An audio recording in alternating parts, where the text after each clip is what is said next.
یہ ہے قطر، سعودی عرب، بحرین اور UAE کے درمیان واقع دنیا کا سب سے امیر ترین کنٹری۔ اتنا امیر کہ اس کی پر کیپٹا انکم ہے $1,28,000، جو کہ امریکہ، سنگاپور اور ایون پڑوسی عرب ممالک جیسے کہ UAE اور سعودی عرب وغیرہ سے بھی کہیں زیادہ ہے۔ بڑی بڑی بلڈنگز، شاپنگ مالز، مہنگی گاڑیاں، اسی لیے قطر کو مڈل ایسٹ کا ویگس بھی کہتے ہیں۔ لیکن قطر ہمیشہ سے ایسا نہیں تھا۔ چند سال پیچھے چلے جائیں تو قطر صرف ایک تپتا ہوا صحرا تھا جس میں غربت، بھوک اور بوریت کے علاوہ کچھ نہیں تھا۔ تو پھر یہ اتنی بڑی ٹرانسفارمیشن کیسے ہوئی؟ جو دیش سارے عرب کنٹریز میں سب سے غریب تھا، آج دنیا کا امیر ترین دیش کیسے بن گیا؟ اس کے پیچھے بہت ہی انٹرسٹنگ کہانی ہے، اور یہ کہانی باقی سارے عرب کنٹریز کی کہانی سے مختلف ہے۔ اس ویڈیو کے اینڈ تک آپ یہ بھی سمجھ چکے ہوں گے کہ کیوں سعودی عرب اور UAE قطر کو پسند نہیں کرتے، اور کیسے قطر آنے والے وقت میں بھی اپنے پڑوسی عرب دیشوں کے مقابلے میں زیادہ خوشحال اور محفوظ ہوگا۔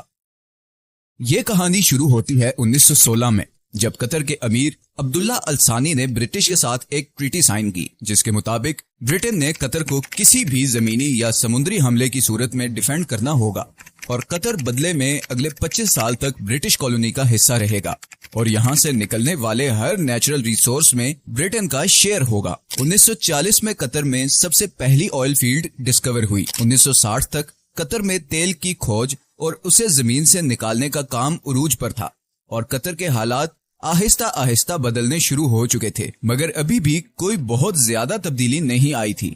لیکن پھر 1970 میں شیل آئل کمپنی نے اس کنٹری کا سب سے بڑا خزانہ دریافت کر لیا، نارتھ فیلڈ، دنیا کی سب سے بڑی نیچرل گیس فیلڈ۔ لیکن اس زمانے میں گیس کوئی بہت زیادہ پروفیٹیبل نہیں تھی، اور اس کی وجہ یہ تھی کہ گیس کو صرف پائپ لائنز کے ذریعے ہی کسی دوسری جگہ بھیجا جا سکتا تھا، اور قطر گیس استعمال کرنے والے دیشوں سے اتنا دور تھا کہ وہاں تک پائپ لائن پہنچانا تقریباً ناممکن تھا۔ اسی وجہ سے شیل کمپنی بھی یہ گیس فیلڈ ڈسکور کر کے بھول گئی، اور یہ ڈسکوری آفیشل ڈاکومنٹس میں ہی دب گئی۔ 1971 میں قطر کو برٹن سے آزادی مل گئی، اور وہ ایک آزاد ملک بن گیا۔ آزادی ملنے کے باوجود اگلے 25 سالوں میں بھی قطر کے حالات کوئی خاص نہیں بدلے، اور پھر آیا 1995، جب کراؤن پرنس حماد بن خلیفہ الثانی نے بغاوت کر کے اپنے ہی باپ کی حکومت کا تختہ الٹ دیا اور قطر کا امیر بن گیا۔ نئے امیر کا ایک ہی فوکس تھا، اور وہ تھا گیس۔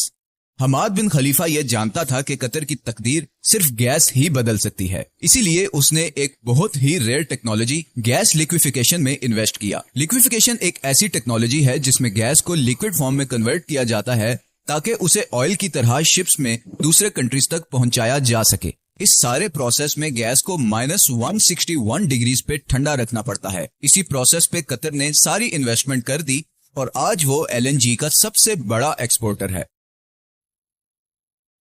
قطر سے گیس امپورٹ کرنے والے کنٹریز میں Japan, India, China, south Korea اور اسپین شامل ہیں۔ بلینز آف ڈالرز قطر میں آنا شروع ہو گئے، لیکن قطر کی تقدیر بدلنے کی ایکویشن میں تو یہ صرف ایک چھوٹا سا حصہ تھا، کیونکہ نیچرل ریسورسز تو بہت سی کنٹریز کے پاس ہوتے ہیں، انہیں ایکسپلائٹ بھی بہت سی کنٹریز کر لیتے ہیں، مگر اصل مسئلہ آتا ہے ان ریسورسز سے آنے والے پیسے کو صحیح استعمال کرنے کا، ورنہ وینیزویلا اور انگولا کا انجام ہمارے سامنے ہے۔ یہی وہ جگہ ہے جہاں قطر باقی تمام کنٹریز پر بازی لے گیا۔ قطر نے 2005 میں قطر انویسٹمنٹ اتھارٹی کے نام سے ایک کمپنی بنائی، جس کا مقصد تھا تیل اور گیس سے آنے والے پیسے کو پوری دنیا میں انویسٹ کرنا، اور اسی لیے آج دنیا کے ہر بڑے ملک اور ہر بڑی کمپنی میں آپ کو قطری انویسٹمنٹ نظر آئے گی، چاہے وہ لندن کے بڑے ہوٹلز، آفیسز اور اپارٹمنٹ بلڈنگز ہوں، امریکہ کے بڑے بڑے آفیسز ہوں، یا پھر ملٹی نیشنلز جیسے کہ Volkswagen, Barclays bank, Shell, Tiffany and کو،